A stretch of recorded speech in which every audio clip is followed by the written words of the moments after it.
I started off like I was, the turtle and the hare. I Yeah. started off as the hare. I was quick out the gate, and I just was losing and losing. I was losing about 6 pounds a month. So just under 2 pounds a week.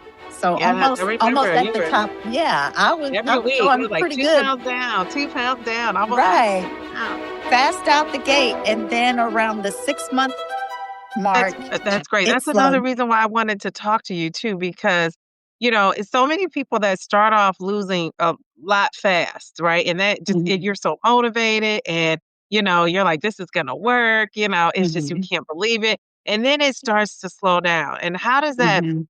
how do you deal with that once that happened? How have you been dealing with that? It is a little discouraging at first, but there's such a stigmatism around people who are dealing with obesity. I notice when I go out, people treat me differently now. And and that's part of, I think, it's not about, in your mind, it's not necessarily always about how you look, it's how you feel, but how you're treated affects how you feel. But the third thing that I just thought of, and I want to add this because I did just mention this in my last video, is I no longer go to bed in fear that I'm not going to wake up. and Oh, oh my and goodness. that's the best feeling, is is not having to worry that my kids are going to come in and find me. Hello, hello, hello, and welcome, welcome. Today I have with me perfectly Pamela. How are you? Hi, I am good. How are you doing? I am good. I'm so excited to talk to you. I'm excited to talk to you about your GLP-1 journey and all things related to GLP-1. So are you ready, Pamela? I am excited too. Let's do this. I've been Yes, I've been waiting let's for do it. this. Yeah. So first of all, let me just start off by saying I love your channel. I love everything you have going on over there, and I'm so excited that you came to share your journey with me over on the Downsize and Diva channel. So to get us started, let me just ask you, tell me a little bit about yourself, like your background, and then maybe take us into what was the turning point for you that led you to the GLP-1. Okay. Well, first, thank you, Dee Dee, well, should I call you Dee Dee or should I call you Shay? I know everybody on your channel calls you Dee Dee, so I'm so used to that. But thank you for asking me to do an interview. I love your channel. You were one of the very first people that I subscribed to when I was considering getting on a GLP-1, and I was starting to do my research and learn about other people, and there were a few channels that I was like, okay, I'm going to start following this channel, and yours was one of them. And you've been an inspiration to me throughout my entire journey. So thank you. I'm honored that you even asked me to do an interview. So I just wanted to say thank you You first. are so welcome. Thank you for coming. But a little bit about me. So my journey is not one where I started off as a child struggling with my weight. I was always really skinny growing up. I remember very vividly, like in my junior high and high school years, there was a friend that lived across the street from me that would always tell me, "You're so small, you need to gain some weight. You're too skinny." And that really kind of stuck with me. And I felt like I thought I was an okay size, but I was like, maybe I do need to gain some weight, And but I was looking back, I was pretty small. I was like maybe 105 to 100 and between 105 and 110 pounds when I graduated high school. When I got pregnant with my first daughter at 18, I was 107 pounds. I do remember that. And after I had her, I had lost almost all the weight. I got back down to 111. So I was pretty small. I'm 5'2". And so it wasn't until probably I was in my mid to late 30s that I gained a little bit of weight, but it really still wasn't that bad. I was maybe in the 130s, coming up on 140 when when I got pregnant with my son. Uh, I had him in 1998, and I had gained a lot of weight with him. I got up into the 220s, and that was probably the heaviest I had been. Well, at the time, of course, it was the heaviest I had been in my life. And I was just kind of beside myself. And that's when I started struggling with back pain and hip pain. And so after I had him, I didn't really have much of a problem losing the weight, but I never really got back down to my original size. I got down to like maybe the 150s, 160s. And then, of course, having 2 more kids after that, the weight kind of packed on. When I remember specific weights because I remember when I started the job that I'm currently at, I was 170 pounds. And at the time, I was not happy with that. I was like, I've got to lose this weight. I know I can do it. I had just recently gone through a divorce, and within about 5 to 10 years, from probably about 5 years after I started that job, is when I started going through perimenopause. And I was in my late 30s when I started going, yes. I started having hot flashes and all those menopause symptoms pretty early. And then the weight just started coming, and it was going up and up and up. And I'm like, there was nothing I could do. I had taken hydroxycut. I had taken Phenermin. Now I did lose a good amount of weight with Phenermin, but at 40, I was diagnosed with high blood pressure, and I was no longer able to take the Phenermin. So, Mhm. um, So were you taking blood pressure meds? Is that why you couldn't I take? started, well, I started taking blood pressure meds, and you can take Phenermin if your blood pressure is regulated. No. But when I would take Phenermin, my blood pressure would go up. So it was not a good idea for me to continue on with the Phenermin. And I was kind of upset because I did lose a good amount of weight on Phenermin. I still didn't get back down to my normal size, but I think I got down to like the 150s at that point. And that again was like maybe my early 40s, right after I had gotten diagnosed with the high blood pressure. And then that's when I had to stop. And so it was pretty much like all you can do is try to eat right and exercise. And so that's what I was trying to do. And the weight just kept coming on. And this is about when I started my cake business as well. Because I was like, I need to do something to, one, to get a little bit of extra money, but two, because I was a single mother now, and I needed something outside of my normal income and a hobby, something to keep me busy, keep my mind distracted. So I took a cake decorating class, and I started making custom cakes for people. And, when you're making custom cakes, you carve off a lot of cake. Well, what are you going to do with that? I'm not going to throw that away. That's good cake. So I'm eating the extra cake, or, like if I have extra batter, I'm making cupcakes. And so we always had a lot of cake around, and that led to even more weight gain. So I finally decided that was probably not the best business venture for me to be in, even though it was a pretty good business. I did get a lot of clients, but I made a lot of people upset when I stepped away from it. But I was like, I had to put my health first. And so I'm struggling with trying to lose the weight, and I would lose more weight, and still not getting back to a healthy weight, but getting down to maybe the 160s. And then that's when I hit full blown menopause, and there was nothing I could do at this point. It just kept coming. Now this was in Uh, your 40s when you hit this was full-blown menopause. this was in my mid 40s, about 10 years ago. I hit full blown menopause, and I could not keep the weight off. I was eating healthy, or at least I thought. I wasn't eating too much. I wasn't really tracking my calories in the beginning, but I wasn't going overboard. I wasn't eating out a lot. I was eating home cooking, and I was not snacking all the time. So I'm figuring I'm doing okay, but the weight just kept coming and coming and coming. I was going to the gym.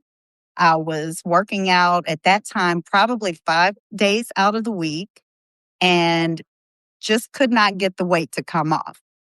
So we had a program at work that was a weight loss program. And so I signed up for that, and they put me on naltrexone, topiramate, and metformin. And so I started off with one, and then gradually they added the other two. But I lost maybe about 10 to 15 pounds at that point. And all this was And to control your weight. this was to control my weight, yes. And the one thing that I always kept telling my primary care doctor was, I just always feel hungry. I'm always hungry. No matter what I do, I can eat, and 10 minutes later, I'm hungry, and I don't know why. And no one ever said to me anything about hormones or, you know, anything like that. It was just like, well, you just got to eat healthier and move more. Eat less, move more. Yeah, The same thing that they tell everybody. the standard. And Yeah. yeah, the standard American diet, and and just eat less, move more. And I'm like, I'm doing that, but my problem was, by this time I was getting up back into the 200s, and I'm having back issues, I'm having knee issues, I'm having hip issues, my feet are hurting, and I'm constantly tired. I'd get winded going, I lived in a 2-story house. I would get winded going up and down the stairs.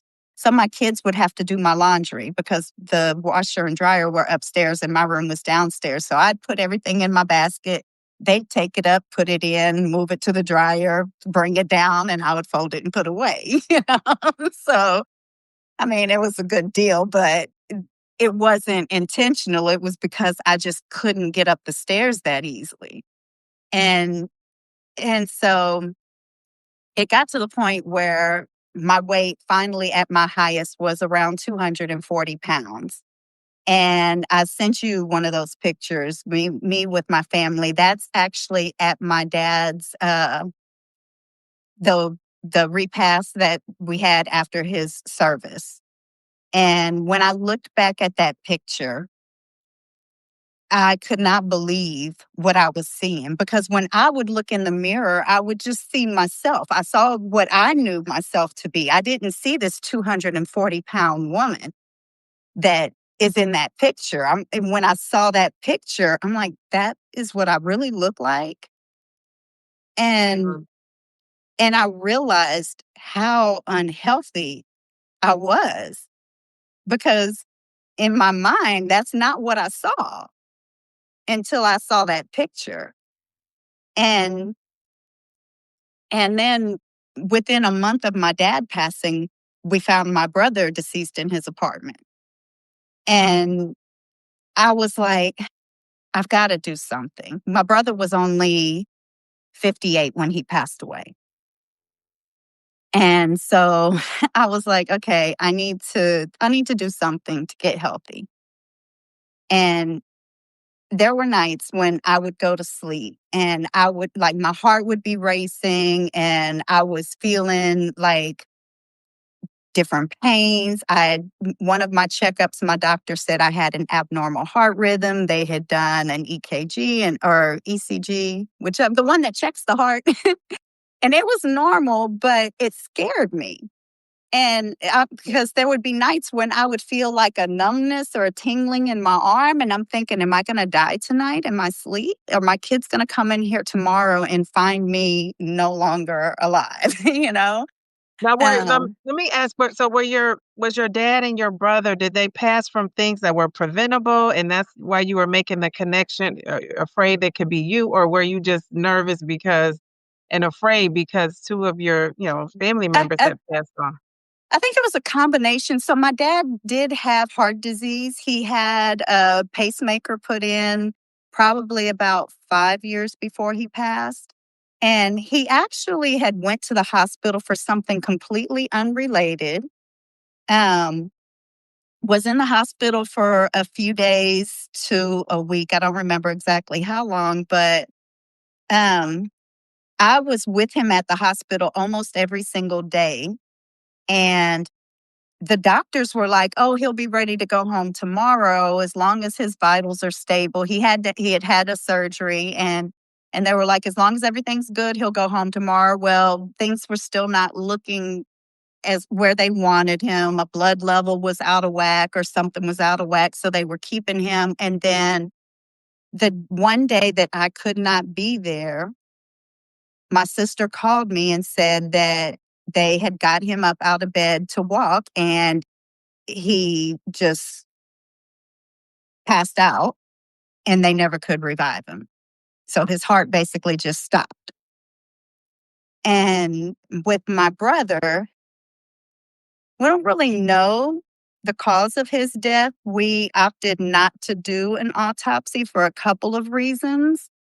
We do know that he had a very serious drinking problem. And when he was here for my father's funeral, he did actually go to the hospital and was in the hospital for a couple of days. He had a lot of, he was retaining a lot of fluids.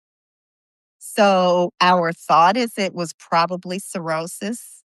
Um, but he had an appointment the Thursday, I think, before they found him.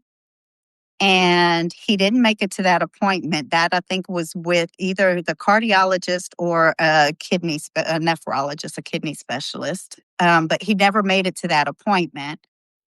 And um, so we don't really know. We know that he was sick. We knew that he was going through some things. So the coroner basically said we did not necessarily have to get. Normally, when they find somebody deceased like that in their apartment, they will do an autopsy just as standard, but they said he had a lot of medical documents out that they decided it wasn't necessary to do one, and it was up to us if we wanted to. And we also knew that he struggled with depression, and in our mind, if it had been something that he caused on himself, we did not want my mother to know that. So we figured we'll just let it be that it was probably cirrhosis. And so we really don't know, but I think it was the combination of the two things so close together. Very close. And yeah, and then knowing that my dad had heart issues as well. And so it kind of scared me. And Yeah, I don't blame you. and then again, because of the way that we found my brother, there was nobody with him.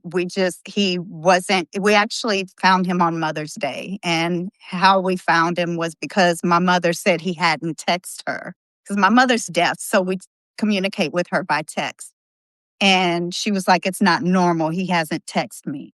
And so my sister called his friend and had his friend go over there, and his car was there, but he wasn't answering. So they called the police and went in and found him. So it's just a scary thing to know that, something like that has happened. And then already still dealing with all of the emotions with my dad. And then, knowing that my dad's heart had stopped and I had a bad Yes, rhythm and so it really kind of makes you start thinking about things. yes, And the last thing that I wanted was for my kids to find me like that. yeah.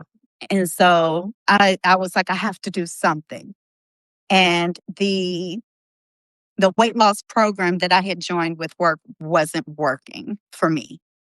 And they did prescribe GLP-1s through that program, but only if you were diabetic. And of course, I wasn't diabetic, so I didn't qualify. And my insurance wouldn't cover it unless I was diabetic. So I was like, if I'm going to do this, I need to find a way to do it that I can afford it, because there's no way on earth that I could afford $1,000 a month. So that's how you heard about the GLP-1 is through the job I, in that I program. I heard about it through that program. I really didn't even know what they were at the time. I had heard of Ozempic, but I didn't know that Ozempic was a GLP-1. Okay, okay. And so when I asked them about it, they explained more. And that's when I figured, that's when I put the two together and realized that, the Ozempic was what everybody was taking was the GLP-1, and that there was other ones now at that point for weight loss specifically. But when I started researching in my insurance, and they just didn't cover it except for diabetics. And so I went to YouTube, and I was like, okay, I need to know more about this because in my profession, my job, I actually research. That's my nature now. So if I want to learn more about something, I just start digging and doing the research.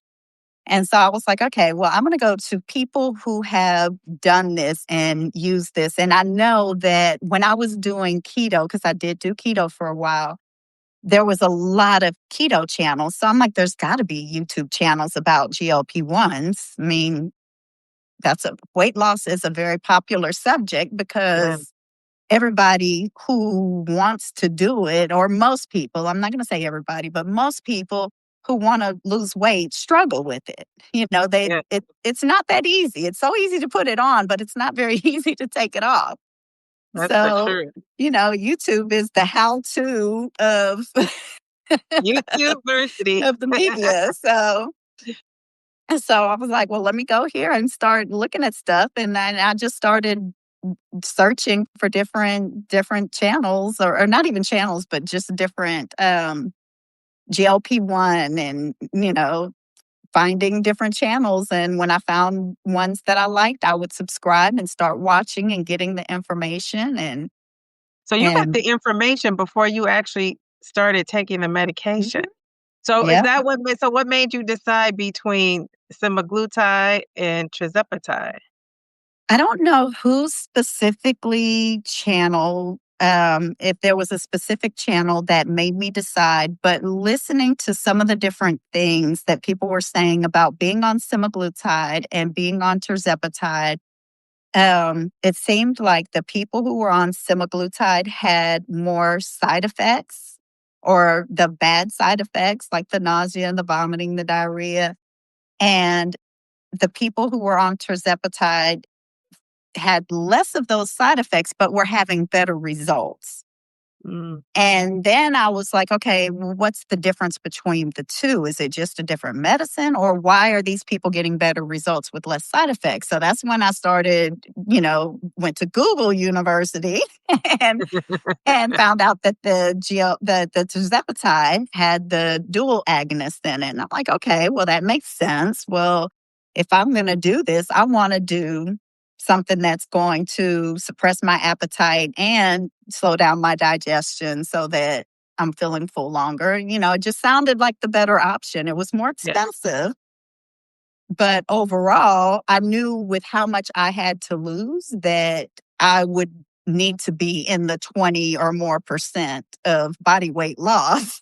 right. So I was like, well, that's probably the best option for me. Oh, that makes sense, that makes sense. So that's how so w n okay, so now your insurance didn't cover it, so that means you were taking compounds. Some people call it semaglutide too, so I don't Yeah. know. Yeah, I always say semaglutide. But so you decided to go with tirzepatide, and so then where did you get it like, what were you, thinking when you decided to, Okay. go with a compound pharmacy? So I knew I was going to have to go to telehealth because, or well, I'm not going to say I knew, but I figured I would have to go to telehealth because I didn't know of any doctors that would prescribe it and send it to a compounding pharmacy. And by this time, when you start talking about stuff and looking at stuff, your phone is listening. Yeah, And so I'm going through Instagram and Facebook, and all of these different telehealth pharmacy ads are coming up on my Instagram and Facebook. So every time I saw one, I would write the name down.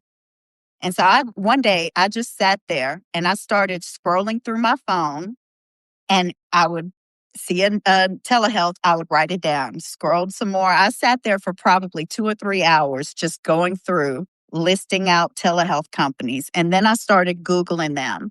And I would look at their website, check their prices. If their prices weren't listed, I scratched them off my list because I wanted to know upfront, what am I going to pay for? Is there a monthly subscription fee? Do you have any 3-month specials? Because I'm not just going to do this for 1 month. I want to at least try it out for a few months and see, what my results are going to be. Because by this time I knew the first month is usually just your loading dose. And so I went through a whole bunch of them. I was checking Better Business Bureau. I was checking Reddit. I was Googling, this telehealth company, reviews, I'm gonna call you Detective and Pamela. I was looking at everything I could find. And so I had narrowed it down to Join Fridays, um, 5410, I think, and care clinics. And I think I ended up deciding on care clinics because they had a 3-month special going on. This was right around Black Friday. This was just a year ago, right around Black Friday. So they had a 3-month special, an introductory offer for first time patients. And they're here in Houston. And they work with Empower Pharmacy, which is also here in Houston. So I was like, okay, that I feel comfortable. Their reviews were good. They didn't have anything negative on the Better Business Bureau. And, so I was like, okay, I'm going to go with them. I think I got in on a special for the first 3 months. I paid around $550. That included my consultation and the 3 months of the medication, with the first 4 doses at 2.5, the next 4 doses at 5, and then the last 4 doses at 7.5. And so to me, that was a great price. 3 months at around 550. So I started with them. I did not go up to the 7.5. As you know, I'm still not at 7.5. So it lasted more than 3 months. Wow. And then, this is when everybody was saying compounds going away. You're not going to be able to get it anymore. So I'm like, okay, I need to order some more. And because I had got in on that introductory special, their next month was not going to be, it wasn't going to be another 3 months for 550. 550, right. So I was starting to look at other ones, Lavender Sky Health. And I was like, that's not one that I researched. I never saw that come up on my timeline at all. So I was like, okay, let me look into them. And I looked into them, same thing, no bad reviews. People were talking about them on Reddit. Yes, I love Lavender Sky Health. And, so everything sounded good. They worked with Hallandale and in addition to Empower and a bunch of other pharmacies. So with them, you can choose your pharmacy. And they have different packages through the different pharmacies. So basically, you can pick which package you want, and you can pick which pharmacy. As long as that pharmacy works with your state, and you can pick from the packages that pharmacy offers, if that makes sense. Mhm. And since I was already on it, all I had to do was send them a copy of my prescription. When I filled out the form, sent them a copy of my prescription, and I didn't even have to meet with the doctor. They looked over my stuff and sent the prescription. I just paid, gave me the prescription. I paid for it. I did have to still pay the $25 consultation fee for them to review my medical records. And then they sent the prescription right over to Hallandale, and once I paid my invoice, they sent it over to Hallandale, and I got the medicine through there. And I've been with Lavender Sky Health ever since. I've placed probably 4 orders with them because, we were trying to stock up. Buying bulk, yes. My compounding was supposed to go away. So I still have 1 bottle from them that I'm about to start Oh, from wow. Hallandale. Yeah. Wow. So So take us back to when you took your first injection. And I remember mhm. that's one of the things, if somebody said, like, what do you remember about Perfectly Pamela's channel? It would be you giving yourself these injections. And so I think you're famous for that. So tell us the first time you took the injection. What did you feel? Were you I nervous can to run. take it? I was Tell us about it. so scared. Oh my God. I remember I was standing there and I was rocking back and forth because I was like, I don't know if I want to do this. What if I have a bad reaction and nobody knew. I did not tell anybody I was doing this, no one in my family or anything.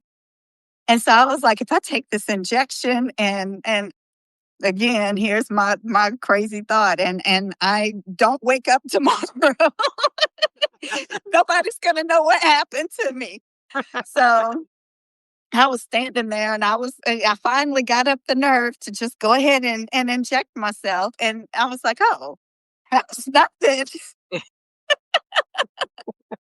I was like, "Oh, what am I so scared about? That was nothing." Now, I will say, within a few minutes after giving my injection, my mouth kind of felt a little, I don't know, kind of tingly or just a little, I don't know, weird, like cotton mouth maybe. Mine does that too. Even well, And not so much since I've been on 12.5, but all the doses up to this 12.5, it's like the same exact reaction, like a dry mouth, mhm, almost like cotton ball, like I yeah. love it. Yes. And so that's what I was like, okay, I have to at least tell my oldest daughter because me and my oldest daughter are like this. I had her when I was 18 and she was the only one for 9 years.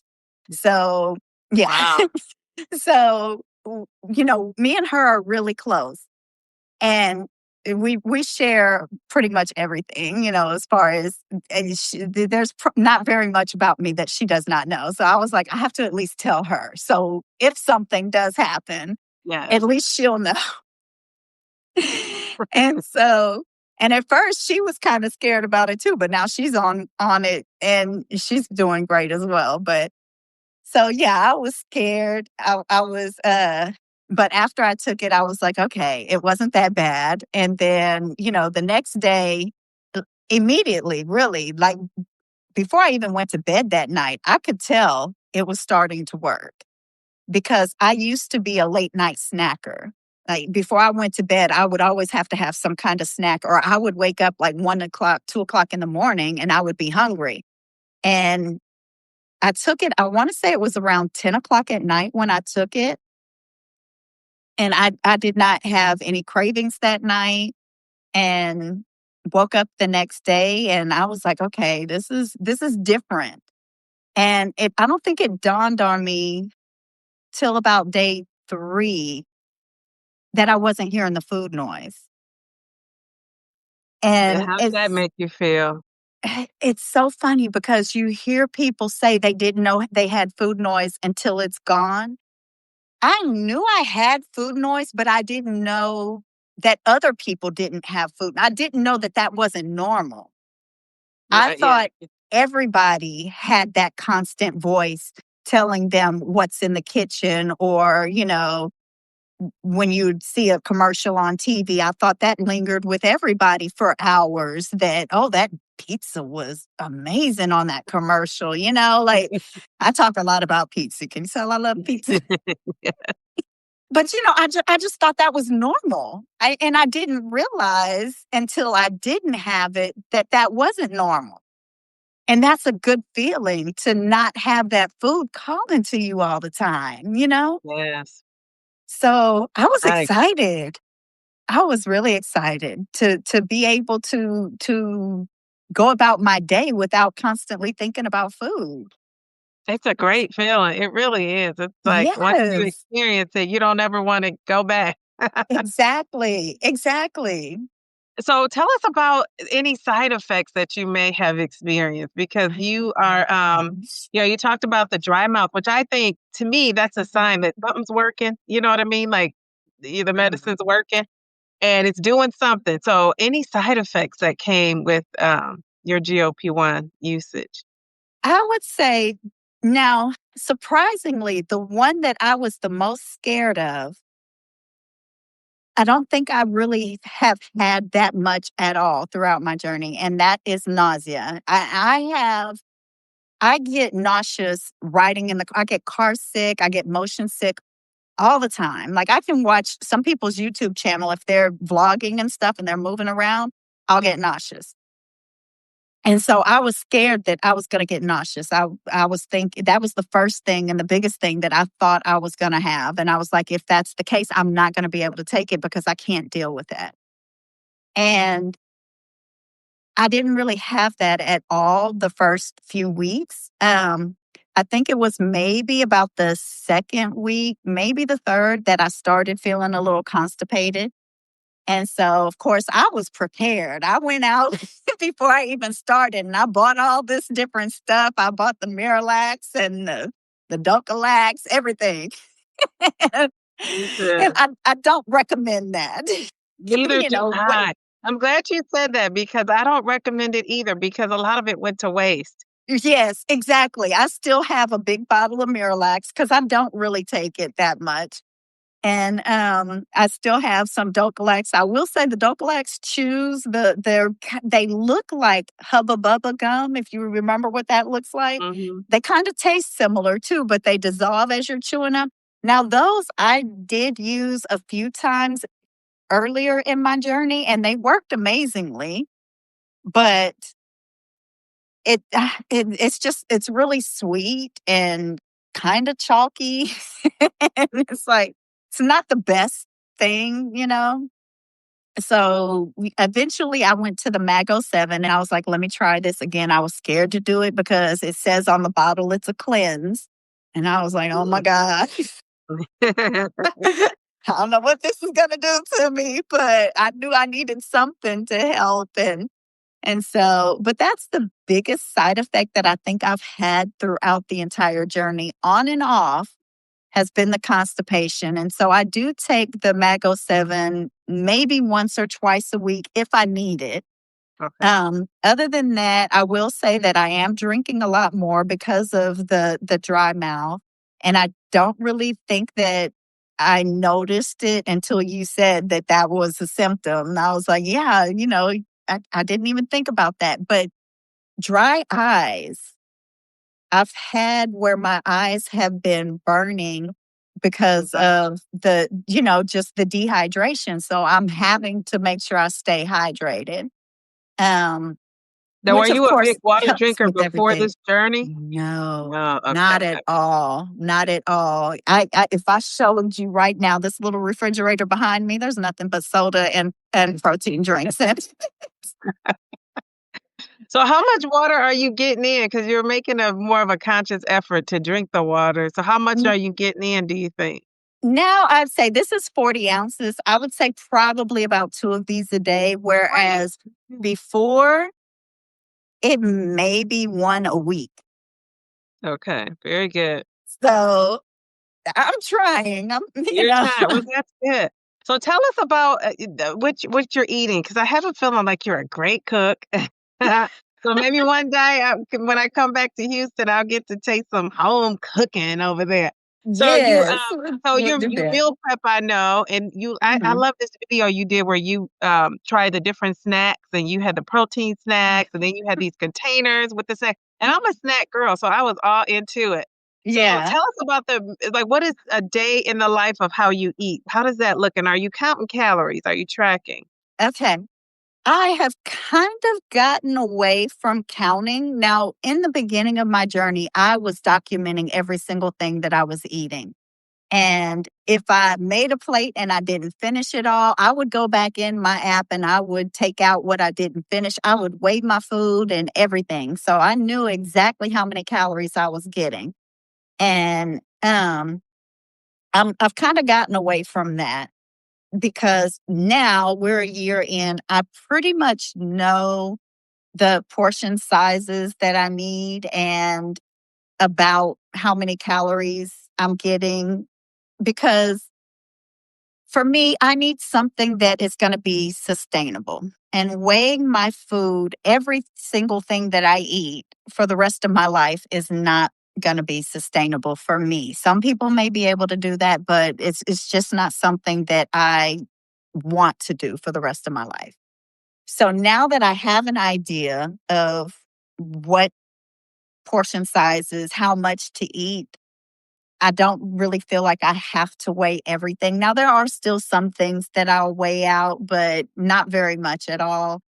Um, So for me now, my typical day, I will start, and this is kind of new again. I'll start every day with a protein coffee. And this is, I just recently started because when I first started taking my shots after a few days, I could not drink coffee. It just tasted horrible to me. And before that, I was drinking coffee every single morning. So recently I started adding coffee back in and I can drink it again now. And so I'm drinking a protein coffee in the morning. And if I'm hungry after that, within about an hour or so, if I feel like I'm hungry, then I'll eat something for breakfast. And it just depends. I try to keep stuff like either yogurt or the keto bagels on Okay. hand, and I'll eat like a bagel with some cream cheese, or I'll make like a little yogurt parfait with some fruit and some, I crumble some like a granola bar or part of a granola bar on top and eat that. And then for lunch, I will eat one of my meal preps. And I'm not really low carb per se. I try to do some things low carb, like the bagels. Obviously, I don't want a real heavy bagel, so I'll try to do those low carb. If I'm doing tortillas, sometimes I'll get those, the either the keto or low carb tortillas, just to kind of save on those extra carbs. But I'm definitely not trying to do keto again Yeah. because again, I want something that I can do the rest of my life. So for lunch, I'll do one of my meal preps, and it just depends whatever I've prepped for that week. Same thing for dinner. If I'm hungry between lunch and dinner, I'll have a protein bar, and I like the Built Puff bars. Those are some of my favorites. And there's a couple of the Bear Bell bars that I like. Um, so I keep those in the pantry, and if I get hungry between meals, I'll grab one of those usually. And then sometimes at night, if I'm hungry, I'll get another yogurt parfait or some fruit or something like that. So, Okay, very cool. So tell us about these nerd clusters, because I heard you talking about that. oh my God, I don't have them in here. I have a bag in my room, but oh my God, the nerd clusters. So I don't even know how I found out about these nerd clusters. Somehow I was introduced to these nerd clusters, and I'm not a big like chocolate candy type person. I'm more of gummy type candy. I like gummy candy and sour candy. So when I got the nerd, and I don't really care for nerds, just nerds by themselves. But the nerd clusters is like a little gummy candy with nerds stuck to them. Ah, So it's almost like you take the gummy and you roll it around in nerds, and the nerds are stuck to it. They they're addictive. They're addictive because they have the crunch, they've got the sweet and the sour and the gummy chew, and it's just addictive. And oh, that's so hilarious. yeah. And it's like Lay's potato chips. Once you start, you can't stop. Or is that Pringles? Once you I pop, think you it's can't Lay's stop. potato chips. you know? Yeah. Well, I love that. I love that. I love that you're honest and talk about it too, because I guarantee you there are people who are eating snacks and things that aren't Yeah. necessarily like high protein. They're just not sharing that. And so, And the thank thing about it is, on this journey, I don't want to cut out anything. I want to be able to still enjoy myself. If I want to have a little serving of nerd clusters, then I want to be able to do that. I don't want to say like when I was on keto, oh, that's off limits. Because when I do stuff like that, when I completely cut out something, then if I ever say, oh, like if I was cutting out cake and I go to somebody's birthday party and I say, oh, I just want to have a little piece of cake, that's going to open the floodgates. Sugar is, and I don't, I'm sure you've probably heard this. Sugar is like a drug. It is very addictive. And yeah. so when you detox yourself from sugar, and then you go back and you introduce it back in, it's almost like a drug addict that's been completely detoxed from, let's say, a a rock or something, they go back to it, they're not going to be able to stop. And you can't just go back one time. So that's how sugar is. When you say, I'm just going to have a little piece of cake, then your body's going to start saying, oh my God, what is this? We haven't had this in so long. I want more. I want more. I want more. And, not having a GLP-1 to silence that noise, I would just go crazy and I would eat all the cake. And, and Now, what do so you say it's, to the people that say, the nerd clusters and the Lay's potato chips and, all the snacks is what got us into this situation that we're in with the weight. And so we shouldn't be eating it at all. I wouldn't, I disagree that that's what got us into it. What got us into it is too much of the nerd clusters, too much of the potato chips, too much of the cake. Not being able to limit it is what got us where we were. A good point. And cutting it completely, and I get some people will cut it completely out, and there's nothing wrong with that if that works for them. That doesn't work for me because I know that, again, if I ever say, oh, I'm just going to have one nerd cluster, I'm not going to have just one nerd cluster. I'm going to go overboard and eat the whole bag, and then I'm going to be going to the store trying to find another bag. But if I say I can have one of the little bitty, like Halloween size serving bags of Size, I nerd call it the fun clusters, size. I can have the little fun size once a month or even twice a month. That's not going to completely derail me. And I still get to enjoy this journey. So that's kind of the way my perspective is. Like for Thanksgiving, I had sweet potato pie. Did I eat a whole pie? No, because that would be going overboard. But I did eat a small piece. My daughter made a Biscoff cheesecake, and I love the little Biscoff cookies. It was delicious. I had a little bitty piece, like the slice was the size of one Biscoff cookie, and they're like maybe an inch wide. That's Yeah. about the size. It was a pretty small slice. And so before I probably would have had a big corner of the cheesecake and I would have been sick. But, not having to deny myself that, still being able to enjoy it without going overboard, I think is more realistic for me and for what I want for my life long term, you Yes. know? So Now, do you see yourself being on the medication long term? I am a lifer. I You're do like, not ever want that food noise back. okay. And unless they come up with something else that can take the food noise away, then this is my life now. So Now, would you be open to taking the pill if it, because hopefully it's cheaper. Hopefully if insurance would cover it more easily. What if your insurance said, we're covering, the pill, is it or forglipron, we're covering that pill. What would you do? I would try it, I would consider trying it. If it worked just as well, then yeah, I would take it. I don't know that it will.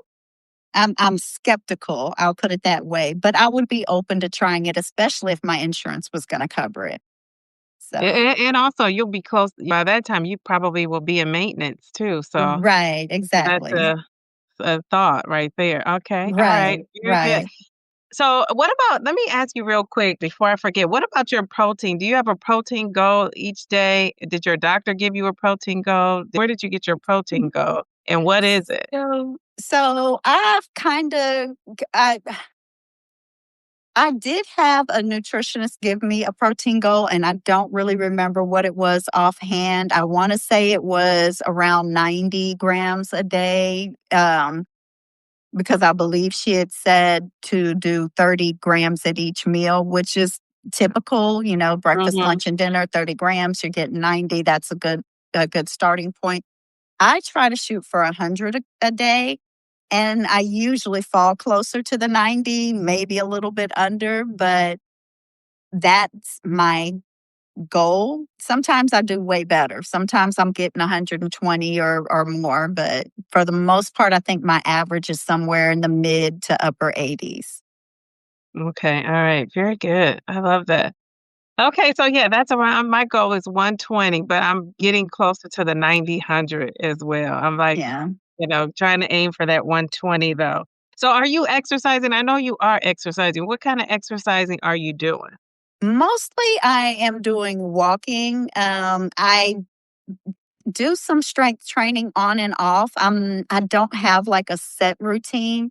And that is something that I am still working on and trying to get more of a structure around my movement, especially since I moved. I was doing a lot better before my move. And I think that once I moved, everything just kind of got put on the back burner. And so I'm trying to get back into the routine, but strength training to me is something that I feel is very much a necessity, especially for my age. And I just had a doctor's appointment earlier this week, and that was one of the things that she mentioned is that I should be doing more strength training. And I'm like, I know, I know. But especially once you reach menopause, you start losing bone mass, you start losing muscle mass, and it just starts declining more rapidly. And so that's one thing that I am going to be working on. That's going to be my focus for this year. So All right, very good. One of the reasons why I wanted to interview you is because you're one of the people that you weren't 300 pounds, right? You weren't 300 pounds. Going around the community and seeing some of the people who have, like, even me, I really should be losing half my body weight. I was over 300 pounds. mhm, And so my goal is to get to 149. I could get yeah. that half my body weight. So when you have some people who have so much to lose, and when the medication was seeming like it was scarce, that these people should be on it and these people shouldn't. If you have diabetes, you should have it. If you don't, you shouldn't. Mhm, And that whole discussion, I think, started because it was the scarcity a part of it was going on, mhm. but then it kind of continued. And I wonder how you feel about people who say if you weren't, 250 plus pounds, you shouldn't probably have this medication or you probably didn't need it. I just want to know, what do you feel about that? You were Mhm. 112 pounds. You put on 112 more. On Yeah. top of that. So that is a lot of weight for your 5'2" frame. Exactly. And for me, at my highest weight, I was 240. And so by the time I started this, I had done so much and I had worked so hard and I got down to the 196.9 and I was stuck. And I felt like there was no way. I had pretty much resolved in my mind, I'm just going to be overweight the rest of my life. That's it. This is what I'm meant to be. I tried everything I could. I'm working out. At that point, I was meal prepping before I even started on a GLP-1. I was meal prepping and I was doing portion control and I was doing keto still and was not losing any more weight. I just could not get it off. And I was like, I need something. And so I really didn't care if people felt like, oh, you're not big enough for it. In my mind, I'm too big for my size. I'm not healthy. And if I continue with what I'm doing or how I'm living, if I continue this size, I'm not going to have the best life. I had I say very limited mobility. Limited mobility for me. Like I said, I couldn't go up and down the stairs. I would be winded. I was tired all the time. Imagine the ideal weight for a 5'2" person is around 115 pounds, 120 pounds. So let's just say the higher of that, 120, or we'll just say 125. And at the time when I started, I was 196.9 pounds. So what is that? Around 70 pounds. Imagine carrying a bag with 70 pounds of rocks in it around with you everywhere you go. Yes. That was me, you know? Yes. And I don't think people realize that, regardless of whether you're 100 pounds overweight or if you're just 30 pounds overweight, if you're carrying 30 pounds of something around everywhere you go, you're going to be tired. And to have that where you can't put it down Right. and your heart is working harder because your blood pressure is higher because everything's constricted and it's a lot. And I And it don't leads think to morbidly obese, being Mhm, morbidly obese, which is to me, mhm, in my opinion, I think, isn't that what we want to stop people? We want to stop them before right, they reach that. So we don't want exactly. everybody to just be morbidly obese or over Mhm, 300 pounds in order to yeah, get the medication. We want to prevent it before they get to that point. And so I think that part of it has been lost. right. And at 240, I was morbidly obese. I Clear. wouldn't look it. Now, I will say that I am a person who, for the most part, carries my weight fairly well. If I would have told people I was 240, they wouldn't have believed me. Um, Even now, my mom asked me at Thanksgiving how much I weigh, and I told her 145, and she was like, "No, you're smaller than that." And I'm like, "No, I'm not." So I tend to carry my weight fairly well, but it, it's still your body is working so much harder. At For sure. 196, I was still at the higher end of obese. So I was very close to being morbidly obese. And yeah, you can't always judge by a person's weight, um, or how much they have to lose because there's so many other factors that I could be 200 pounds and not have any other medical issues, whereas this other person that is maybe just 40 pounds overweight has high blood pressure, they have emphysema, they have, all these other conditions that they're so much more unhealthier because of the extra weight. So so I think it's each person is individual. And you can't just put a blanket statement out and say, unless you're this weight or this much overweight or morbidly obese, you shouldn't be on this medication. Anybody that has um, the disease or struggles with the disease of obesity and wants to lose the weight, I think it's a good option for them. Absolutely, absolutely. I agree. So you lost 51 pounds. That's like such an inspiration because I'm sure so many people who started off around the same weight as you. So they Mhm. can see that you can do it. You can do it. What did you do with your old clothes? What have you done with those? Because I know you're down some sizes.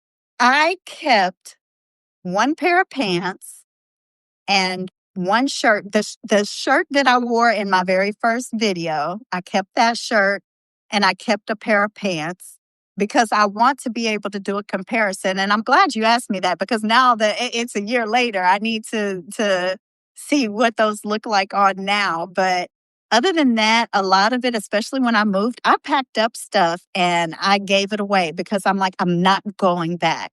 I know this time that I have the right tools to where I won't go back. So I've given stuff to my daughters and I've given a whole lot of stuff to Goodwill. I had stuff that still had tags on it that I was like, nope, getting rid of it. That is So, great. I can mm, relate. I can relate. So tell us, okay, so you lost the 51 pounds. I know. Do you have a goal weight that you want to get to? Do you have a place you want to end up? Are you trying to get down to that 112 again? God, no. I don't have a set number. I have I guess it's more so a body fat percentage. I want to at least be in Okay. the 20s with my body fat. Um, And I just wanna be able to know that I'm in a healthy body, weight percentage.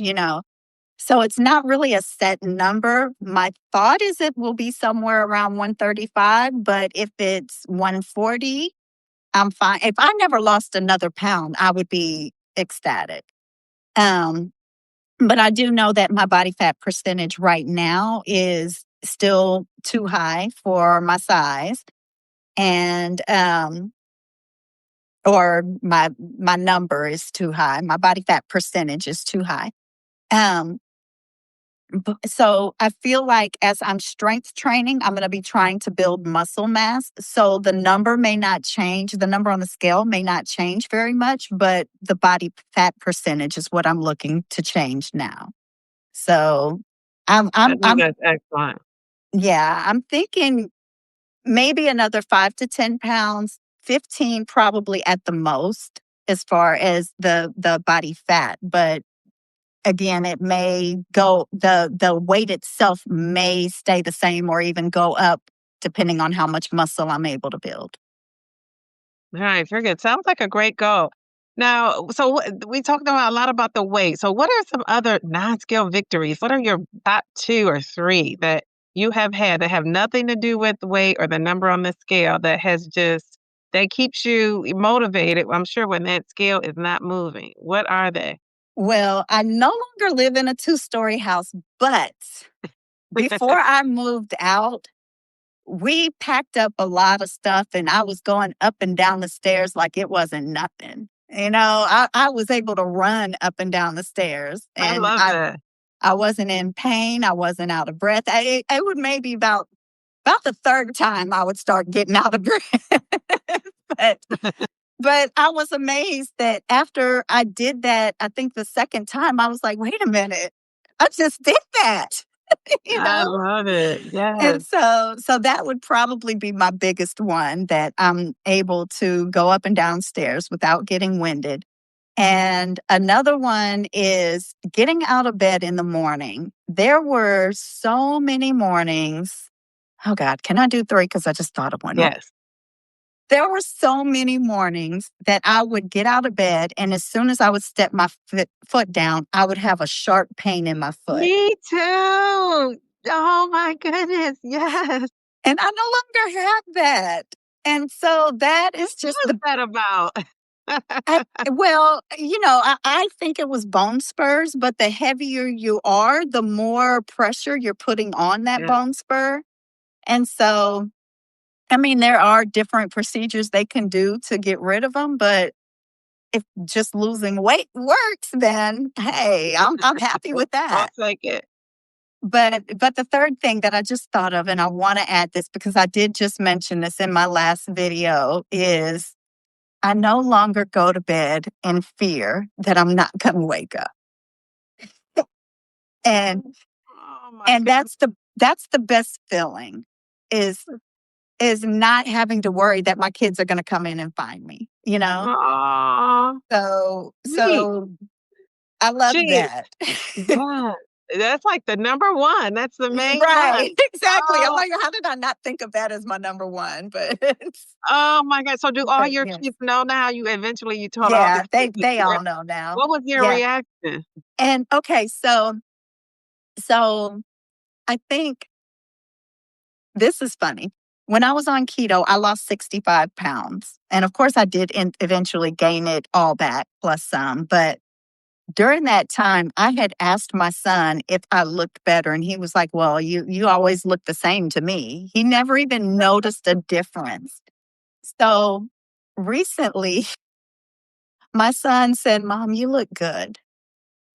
And I was like, that touched me because I remembered that when I lost all that weight on keto, he couldn't even really tell.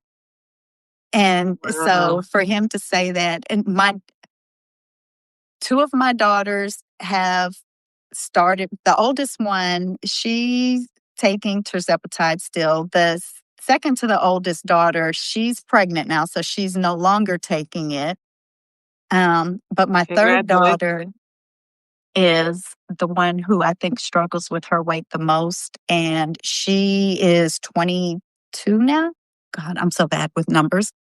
I could never be a math teacher or an accountant. I'm horrible with numbers, but I want to say she's 22 now. And she just has, on Thanksgiving, she started asking me and my oldest daughter about Tirzepatide and how to get started. And so, and Well, I'm that's because she thankful sees you're because, doing such a great job. yeah. And she mentioned something I said in one of my videos about the food noise. And she was like, And I said, "You watch my videos?" And she said, "Well, Oh, I sometimes love it. they're on and I just hear them because she'll hear me editing or, like I go back and watch once I post to make sure that I didn't forget to edit something out."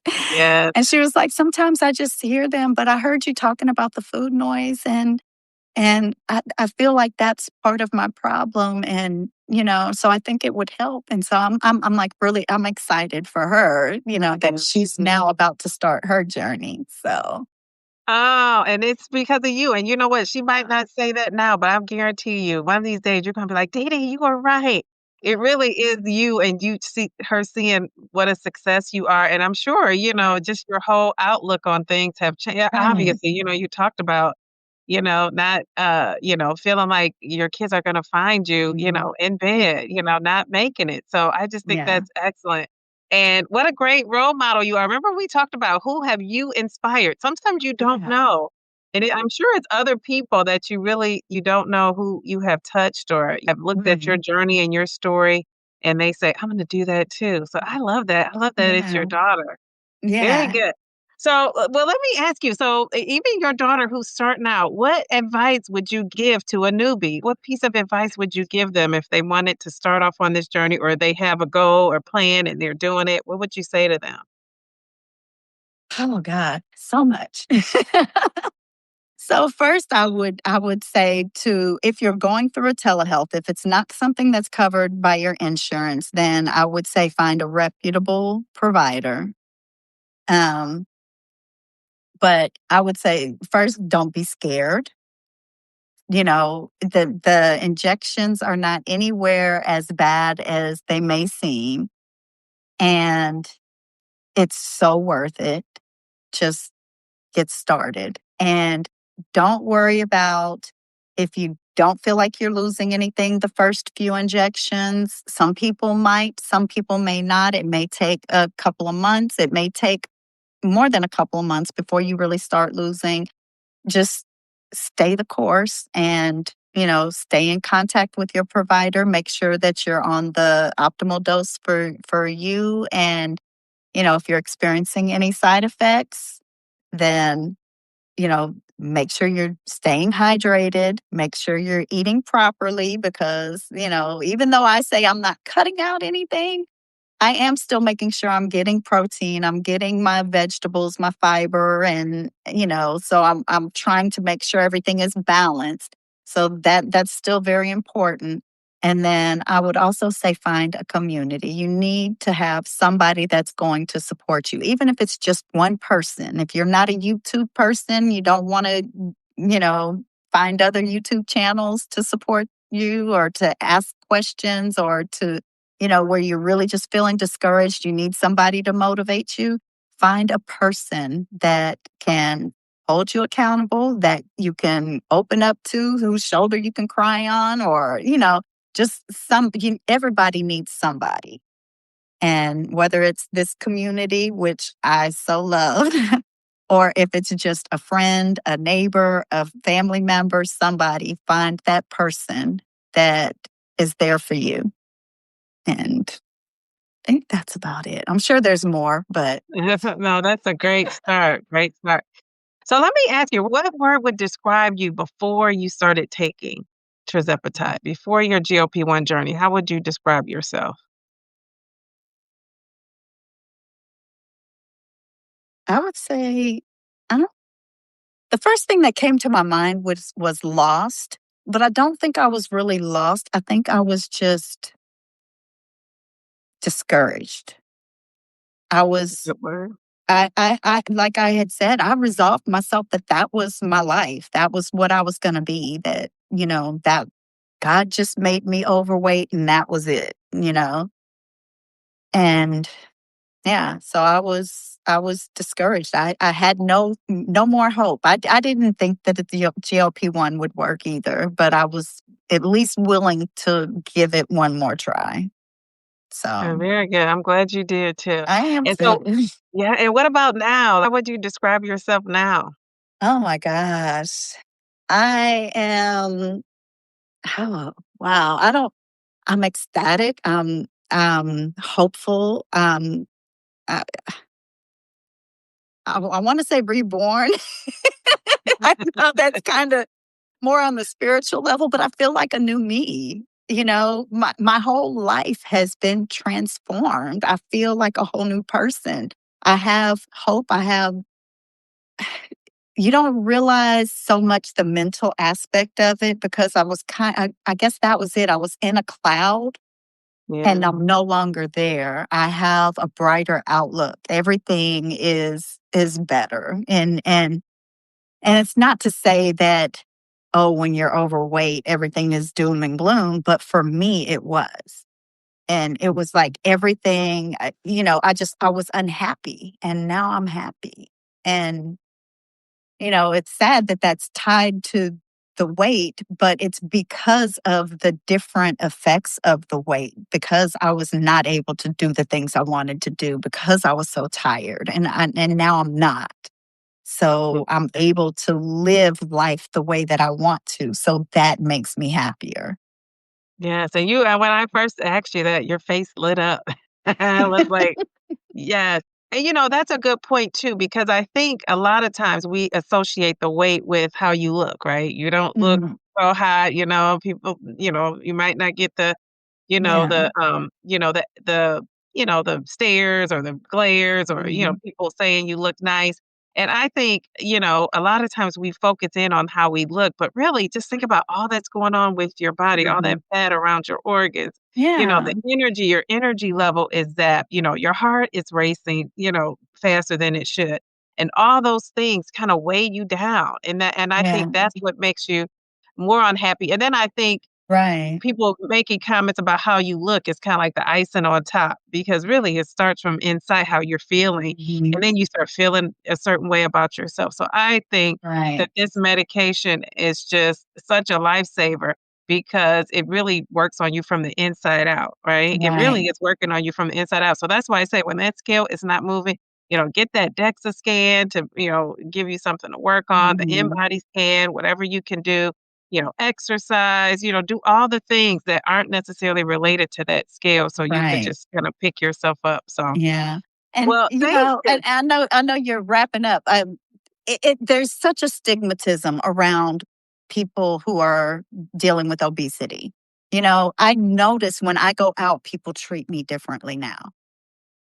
And that's part of, I think, it's not about, in your mind, it's not necessarily always about how you look, it's how you feel, but how you're treated affects how you feel.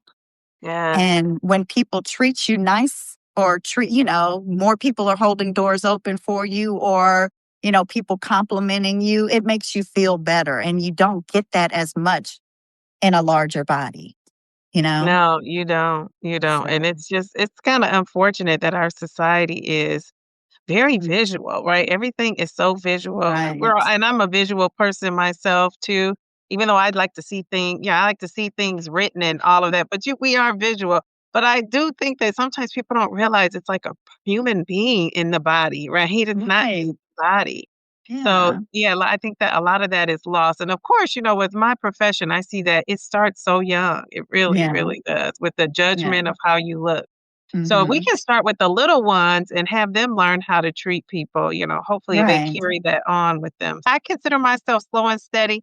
And a lot of people would say I'm not because I've lost 82 pounds, but that's almost over a 2-year span. And I know some people Hmm. who lost 82 pounds in like 6 months or 9 months. Yeah. And so to me, that's slow and steady. So what do you Hmm. consider yourself? And we don't have to label ourselves, but I just think it makes it, Yeah. especially because I have a channel, I think people can relate to you when you name it. Do you know what I'm Yeah. saying? A little bit Yeah. more. We don't have to, but I just wonder what Yeah. you thought.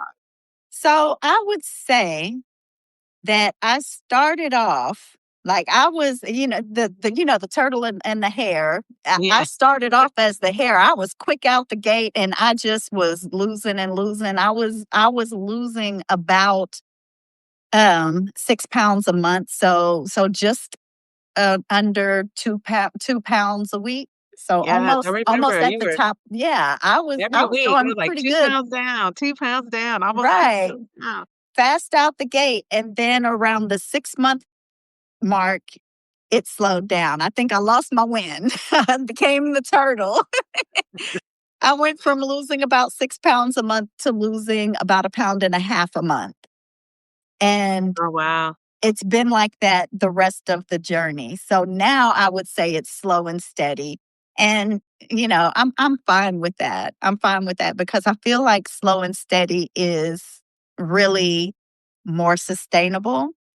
Mhm. And I think that over time, that is going to be the lasting thing. And then it's, of course, the closer you get to your goal anyway, it slows down It because you does. don't have as much to lose. I think in the beginning, I had, even though I never really had a whole lot to lose for my frame, I had a lot to lose. So in the beginning, it was just like, and I think I had a lot of water weight too. So, water weight is usually the first thing to go.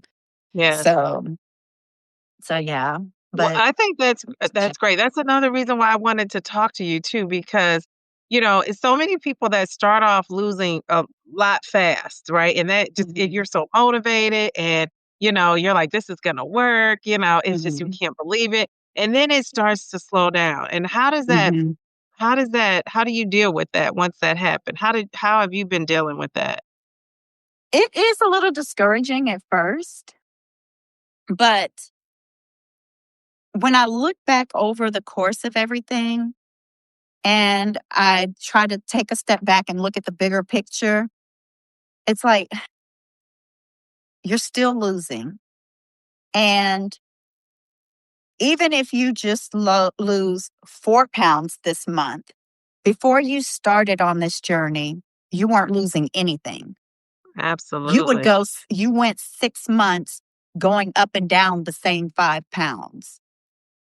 So this last 6 months, I've lost over 10 pounds.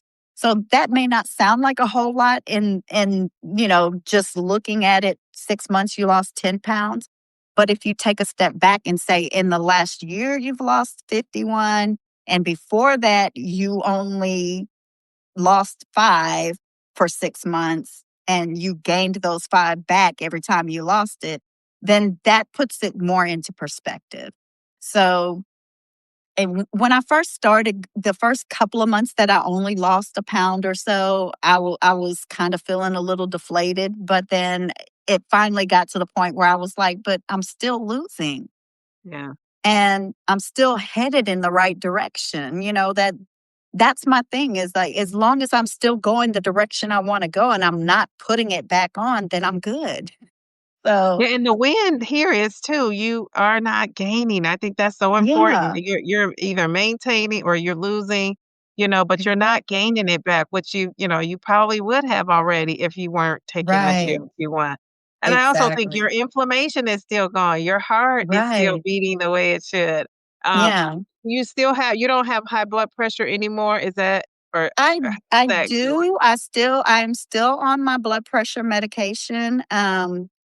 And it's normal with the blood pressure medicine. I don't know if I was to come off the blood pressure medicine, if it would stay normal. I think that it would probably go up some because I feel like if that were the case, then it would probably be low on the medicine. But I'm okay with it.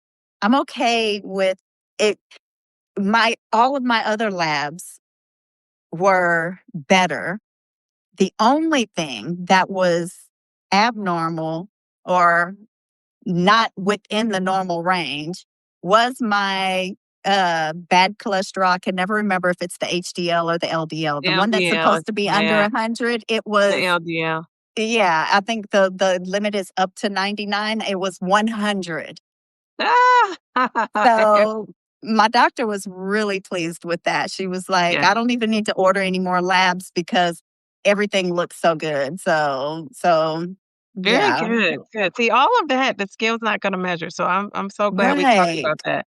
Alright, Exactly. so let's play a quick game, and Okay. I'm gonna say a word, and I want you to tell me the first word that comes to mind. I just love this game. I just love this game. I've If you seen feel it so many compelled times. Yes, if you feel compelled to explain it, but, you don't have to.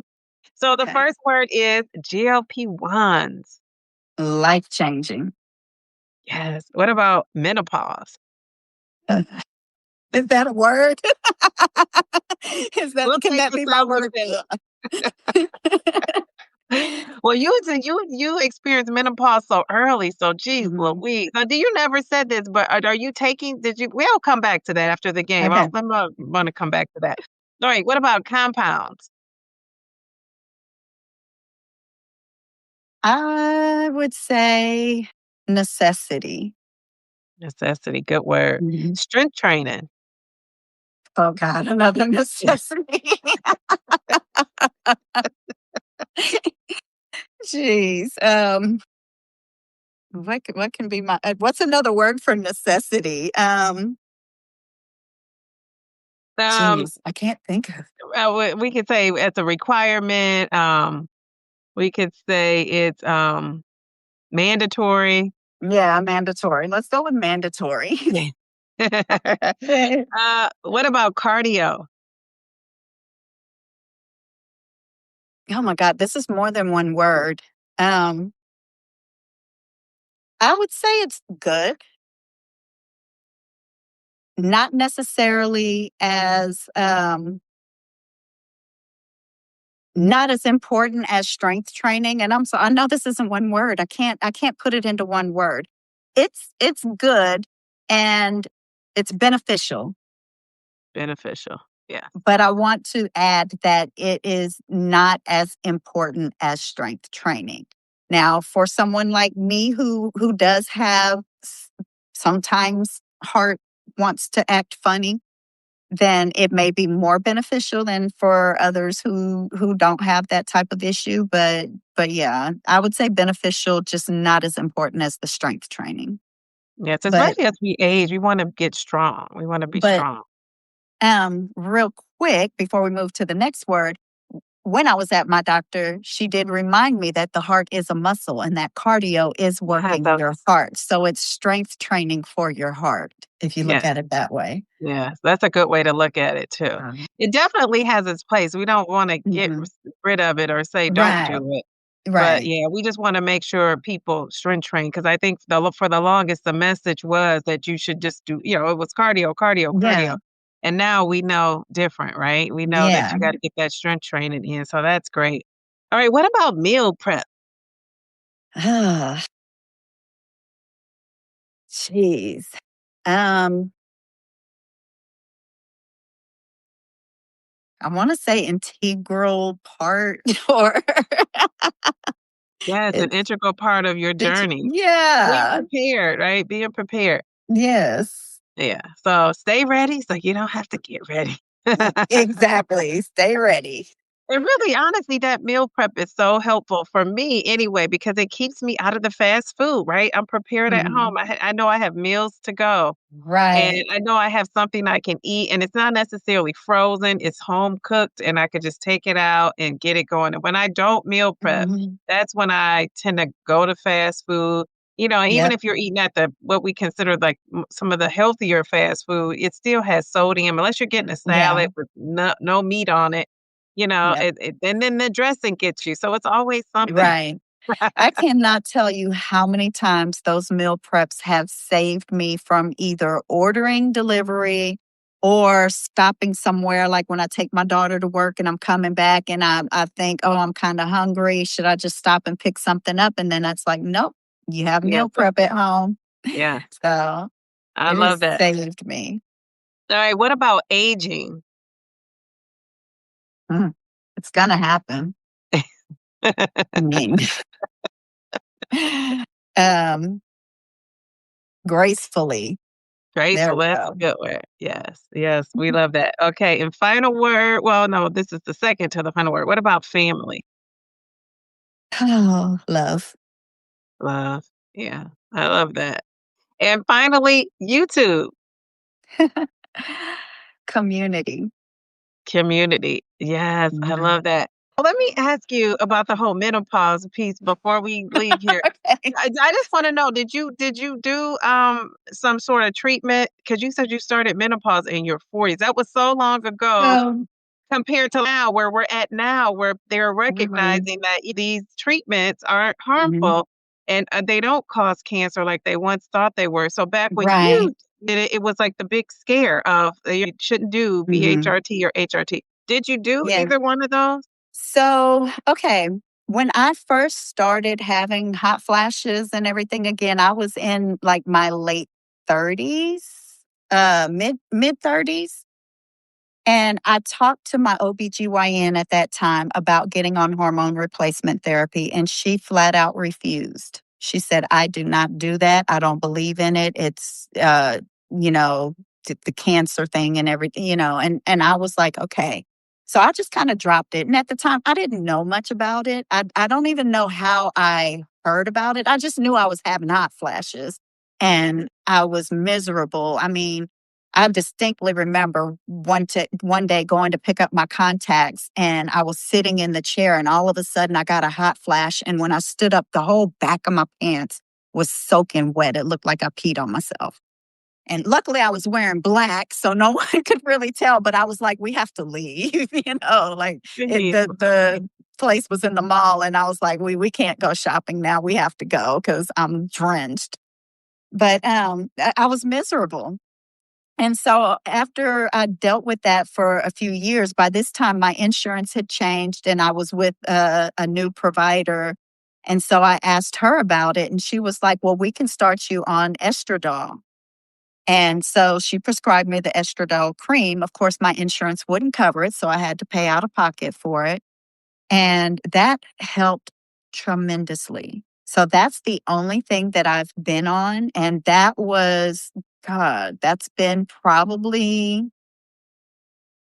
um, when did I start? I don't even think I started that until after I actually hit menopause. So that was probably about 10 years ago Okay. that I So they started never that. prescribed progesterone with that. Just No. okay. Now, when I went to the doctor Wednesday, I asked her about it.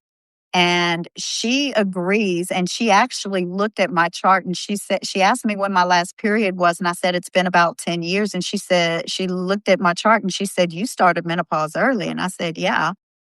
And she said, they should have put you on hormone replacement therapy a long time ago. And that's when she started talking about the bone loss and the muscle loss. And, she was like, I'm going to refer you to a OBGYN here and I want you to talk to her or talk to them about it because she said, I know very little about hormone replacement therapy. I know that a lot of doctors um, didn't like to prescribe it before because of the studies, but she said we know there've been so many more studies and they know so much more about it now, but she just said that she wasn't very well educated in it and she would feel better for me going to somebody who had that specific education.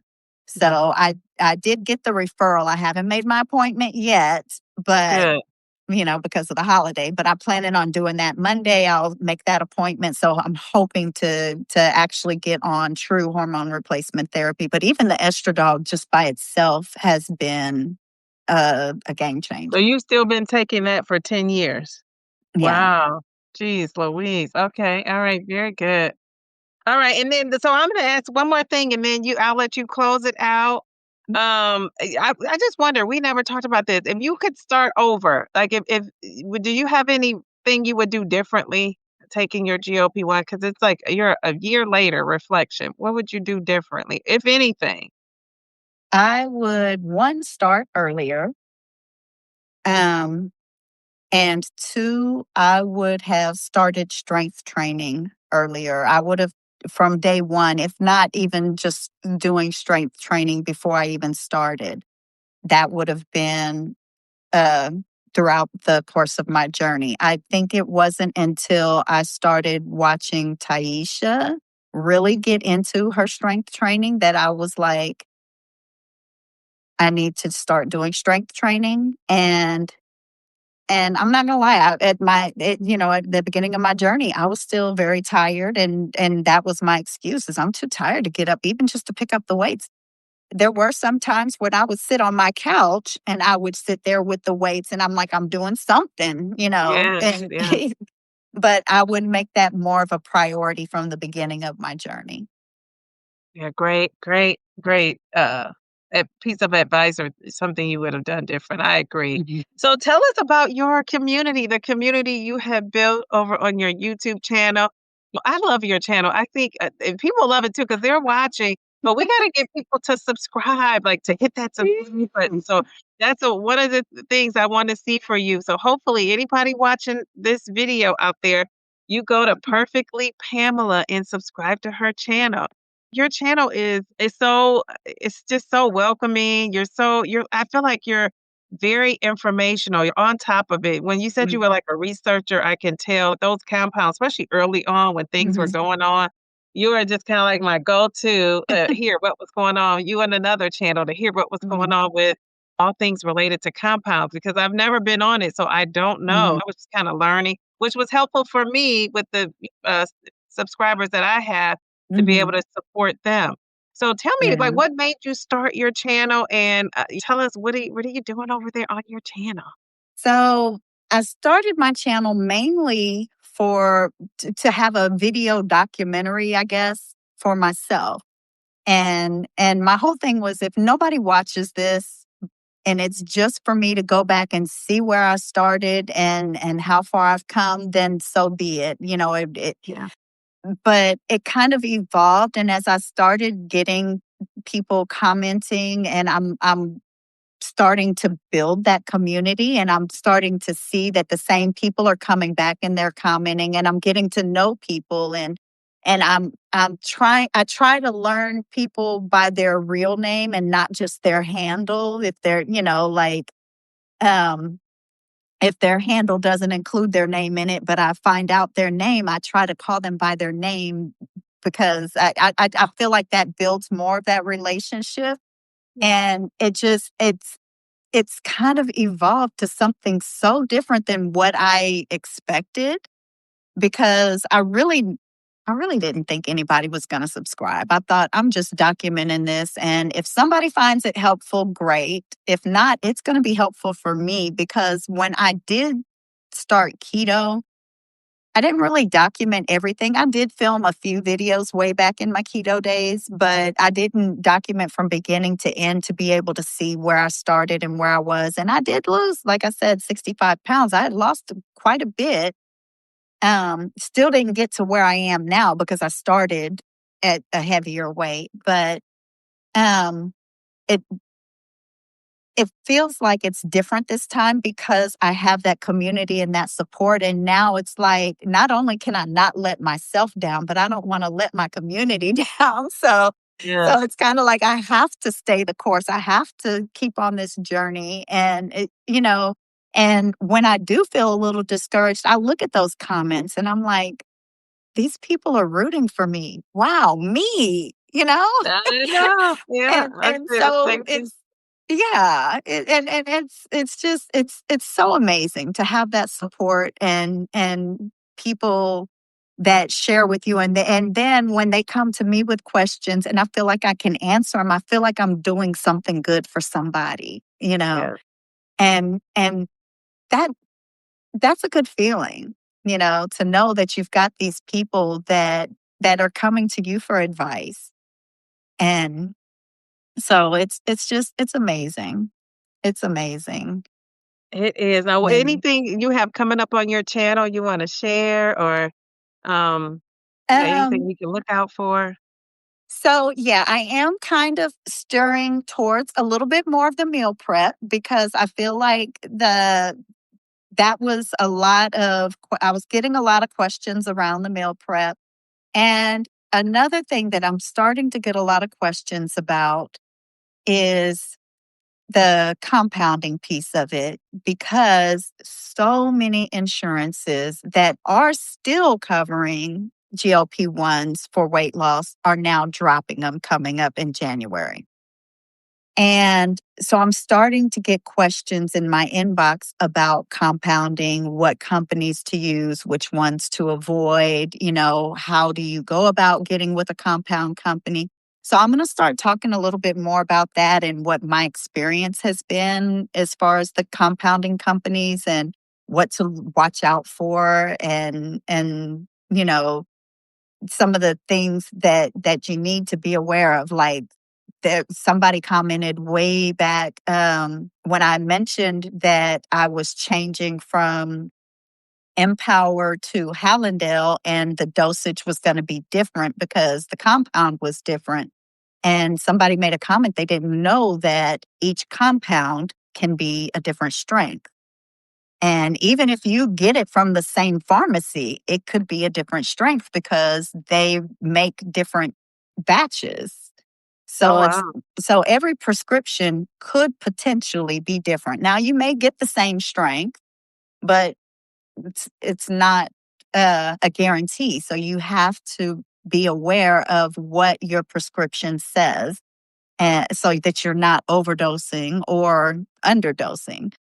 So, just some things like that that I want to talk about and just bring more awareness around the compounding piece of it, because it looks like now it's not, I want to say it's here to stay, but who knows what tomorrow You might never know. bring. But I feel like so many people are going to lose their coverage come January. And it's sad to say that the insurance companies do not see the bigger benefit. But I want to at least be a resource that people can learn more about the compounding piece if that's what they need to do to continue on their journeys. Well, this has been awesome. You're one of the first people. You're the first person actually that I met in these GLP-1 YouTube streets. You're the first person. And we met up and we had, I don't know if it's lunch or dinner, but it's such a treat to like talk to you and get to know you then and continue to get to know you now. And so I'm glad you came on. And I think you are a reflection of what's really out there too. Mhm. A lot of times I think we associate these GLP-1s with, people who weigh 300 pounds and up. And really, I think there's a lot of people that start off in the same, weight, Yeah. Mhm.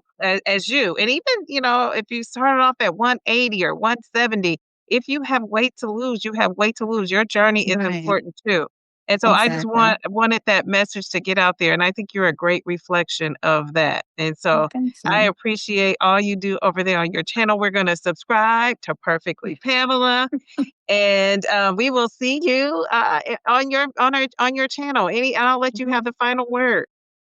Oh, well, I want to say again, thank you for having me. And yes, it was truly a blessing getting to meet you in person. And I can't wait for your meetup that's going to be coming up soon. I'm going to do my best to make it. I have a trip planned at the end of July, early August. So it's going to be tight, but Yeah, I'm with everything in me, I'm trying to make it there. I And hope so. so I'm excited about that. But thank you again. This has been such a pleasure. We chat from time to time on text, but we very rarely get to sit down and just talk. So this was fun. I know, I know. Well, thank you for coming, and we'll be in touch, but we'll keep it going. And I will see you over there on your channel. Have a good Thank rest of your day. you too. Thank you. Bye.